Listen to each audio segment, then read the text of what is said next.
kining pagampo nato dili lang para sa atong kaugalingon, kundili iapil sa nato pagampo ang uban, epektibo gid ni siya. Dili tungod kay angayanta og dunatay gahom nga modiktar sa Ginoo aron mausab ang atong isig katao or matagaag grasya ang atong isig katao, kundili tungod na sa Espiritu Santo nga niya nato. Matod pa sa atong tubag sa Salmo, sa to, gihatag mo sa imong anak ang gahom ibabaw sa tanan mong binuhat. Dili ra ni pasabot nga anak sa Dios si Jesus. Siya sad gihatagan siya sa Espiritu. Apan kita kay mga sinagop man tang mga anak sa Dios, naa sad tay Espiritu Santo. Nga matod pagani ni San Pablo, nangandoy siya nga makaila unta ta, masayran unta ninyo ang kadako sa iyang gahom nga ania kanato, mao ang gigamit niya pagbanhaw kang Kristo o pagpalingkod kaniya sa iyang tuo dito sa langit. Kani daing gahom kining Espiritu Santo mao man ni nagbanhaw ni Hesus, mao sa ni naghimo niya karon nga hari sa tanang mga hari, human siya na tao dinis kalibutan. Kining Espiritu naa na ni nato. Gilingya imong tupad ing na sige kagamit sa imong gahom. Sige. Ug ang unang gahom nato mao gyud ang pagampo alang sa atong kaugalingon, alang sa atong isig katao, ug alang sa katilingban. Mao man bitaw nga karong adlaw maoy culmination sa atong AACOM or Asian Apostolic Congress on Mercy.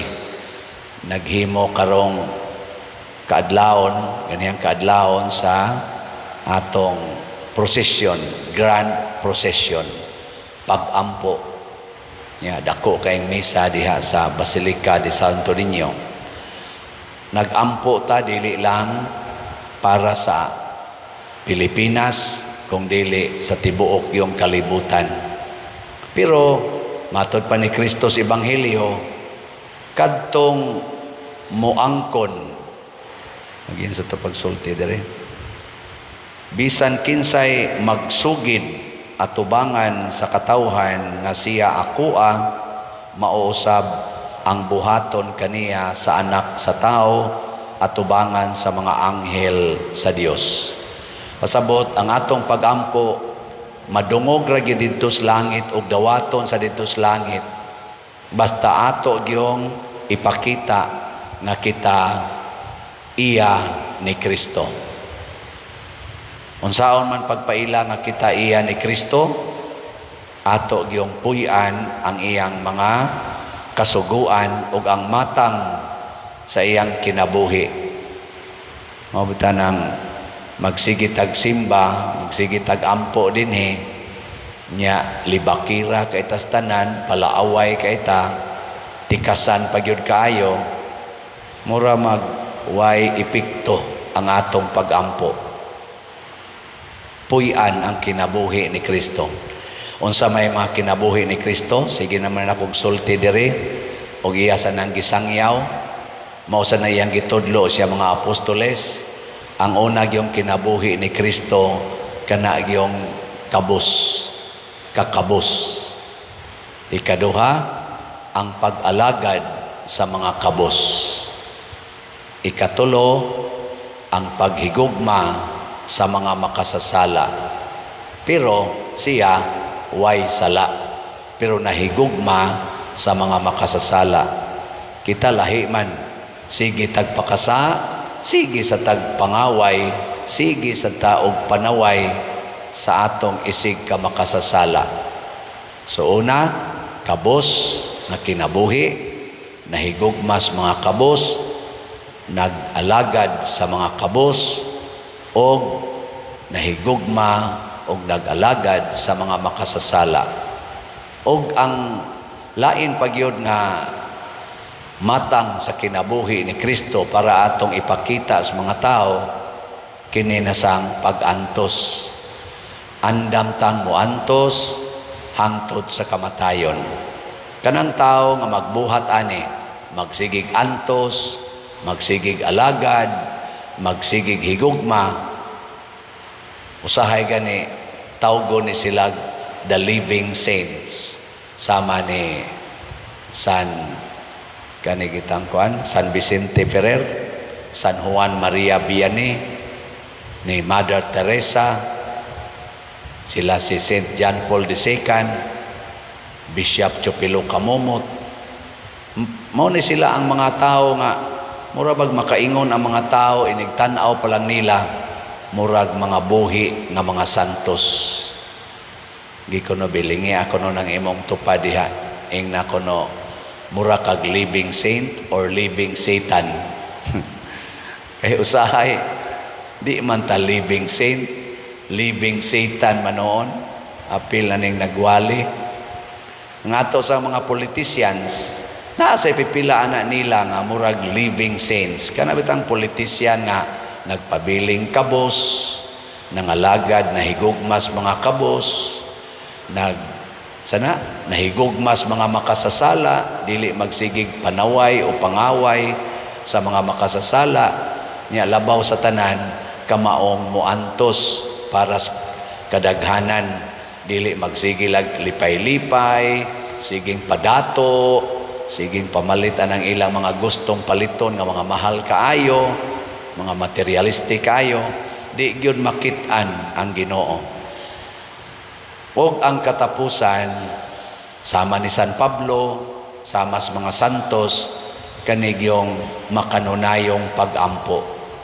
Kanabitang kamaog yung morosaryo kada adlaw, kamaong muhimo og mga buhat sa pag-ampo. Mabita din sa atong parokya, maghimo gid ta og daghang pag-ampo na ata dinhi kada semana, ato na nirong gibansay, mag-ampo ta pinaagi sa pagprosesyon sa imahin sa atong patron San Vicente Ferrer. Ato siyang ilibot mga usa ka oras gina nato kada Huwebes, daghan-daghan sang manguyog, wa ta kay bawog mopadayon ba gini, pero ato ginang padayonon nya. Sunod natay Alliance of Two Hearts Vigil, naasa ta dinhi 2000 Hail Mary, naasa ta dinhi Legion of Mary, naasa ta dinhi kanini ang mga synodal worship, mga charismatic sa igadaan na og daghan pa. Napatay TC prayer para sa mga batanon og daghan pa mga devotional prayers nga atong gisuportahan. Ngano man kay kini manggong pag-ampo mga igsuon, mao gini ang atong makapalihok og makapadako, makapalambo sa gahom sa Dios nga niya nato. Kay mao man ang atong connection to God. Muna kanang tao nga magsige og kunuhay og himog mga maayong buhat, pero di mo ampo sa madugay sa madali, mahulog gid na sa kadautan. Mahug ba kay maigo man na siya sa tentasyon sa yawa. Ang yawa maro kay na ana-anaon ra ta na lipat-lipaton nya, wa tay pag-ampo dali ratang malipat.